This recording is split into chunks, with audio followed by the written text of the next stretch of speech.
ಒಂದು ಊರಲ್ಲಿ ಒಬ್ಬ ವ್ಯಕ್ತಿ ಇದ್ದ. ಅವನ ಹೆಸರು ರಾಮಣ್ಣ ಅಂತ ಇಟ್ಕೊಳ್ಳೋಣ. ಅವನ ಸಮಾಜ ಸೇವೆಯಲ್ಲಿ ತನ್ನ ಜೀವನ ಕಳೀತಾ ಇದ್ದ. ಅದರಲ್ಲೇ ಸಂಪೂರ್ಣವಾಗಿ ಮಗ್ನವಾಗಿದ್ದ.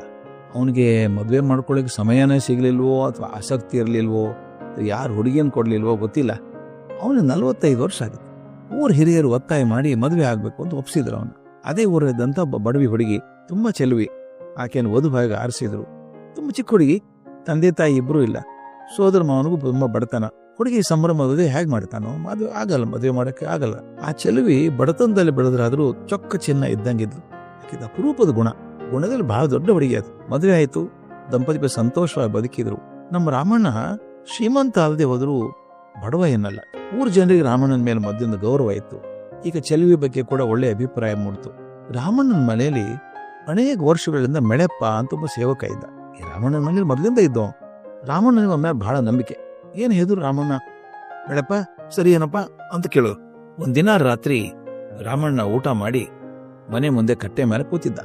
ಅಲ್ಲಿ ಮೆಳೆಪ್ಪ ಬಂದ. ನಿಧಾನಕ್ಕೆ ಮಾತು ತೆಗೆದ. ಯಜಮಾನ್ರೇ, ನಾನು ಹೇಳೋದನ್ನು ದಯವಿಟ್ಟು ತಪ್ಪು ತಿಳಿಬಾರ್ದು. ನೀವು ಉಪ್ಪು ತಿಂದಿದ್ದೆ. ನಾನು ನಿಮ್ಮ ಮಡದಿ ನನಗೆ ಯಜಮಾನಿನೂ ಹೌದು. ಆದರೆ ಅವ್ರ ಇತ್ತೀಚಿನ ವರ್ತನೆ ತುಂಬಾ ಸ್ವಲ್ಪ ಸಂಶಯ ತರುವಾಗಿದೆ ಅಂತ. ಅದ್ಯಾಕಪ್ಪ ನಿನ್ನ ಸಂಶಯ ಬಂದದ್ದು ಅಂತ ಕೇಳಿದ ರಾಮಣ್ಣ. ನಿಮ್ಗೆ ಗೊತ್ತಿದೆ ಯಜಮಾನ್ರೆ, ಯಜಮಾನಿ ಕೊಠಡಿಯಲ್ಲಿ ಒಂದು ದೊಡ್ಡ ಪೆಟ್ಟಿಗೆ ಇದೆ.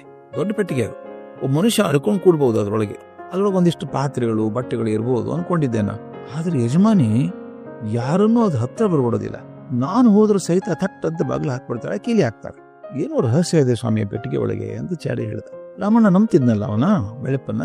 ಮರುದಿವಸ ಏನ್ ಮಾಡ್ದ, ಚೆಲುವಿ ಕೊಠಡಿಯೊಳಗೆ ಇದ್ದಾಗ ರಾಮಣ್ಣ ಕೇಳ್ದ, ಚೆಲುವಿ ಈ ಪೆಟ್ಟಿಗೆಯೊಳಗೆ ಏನಿದೆ ನಾನು ನೋಡ್ಬೇಕಲ್ಲ ಅಂದ.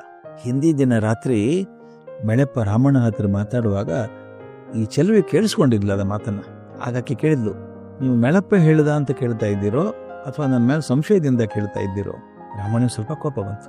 ನಾನು ನಿನ್ನ ಪ್ರಶ್ನೆಗಳಿಗೆ ಉತ್ತರ ಕೊಡದೇ ಇದ್ರೆ ತಿಜೋರಿ ಕಿಲಿಕೆ ಕೊಡಲ್ವಾ ಅಂತ ಕೇಳಿದ. ಆಕೆ ಕಣ್ಣಲ್ಲಿ ಫಳ್ಳ ಅಂತ ನೀರು ಬಂತು. ಆಕೆ ಮಾತಾಡ್ಲಿಲ್ಲ.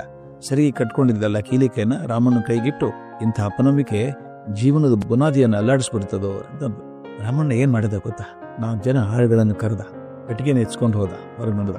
ಆ ಹಿರಿಯ ಸೇವಕ ಇದ್ದಾನೆ ಹೊತ್ಕೊಂಡು ಅವನು ಹೇಳಿದ, ಈ ಪೆಟ್ಟಿಗೆ ಮುಚ್ಚಳವನ್ನ ಯಾವ ಕಾರಣಕ್ಕೂ ತೆಗಿಬೇಡ, ಅದನ್ನ ತಗೊಂಡು ಹೋಗಿ ಊರ ಹೊರಗೆ ಆಳವಾದ ಕೆರೆ ಇದೆಯಲ್ಲ, ನಾವೇ ಅಲ್ಲಿ ಇಟ್ಕೋ ಡಬ್ಬಿ ಇದನ್ನ ಪೆಟ್ಟಿಗೆ, ನಾವೇ ಅಲ್ಲಿ ಕೆರೆ ಮಧ್ಯಕ್ಕೆ ಹೋಗಿ ಎಸೆದು ಬಂದ್ಬಿಡು ಅಂತ. ತಾನೇನ್ ಮಾಡದ ಗೊತ್ತಾ, ಆ ಬೀಗದ ಕೈ ಇತ್ತಲ್ಲ ತಮ್ಮನೆ ಹಿತ್ತಿದ್ದ ಬಾವಿಯಲ್ಲಿ ಎಸೆದ್ಬಿಟ್ಟ.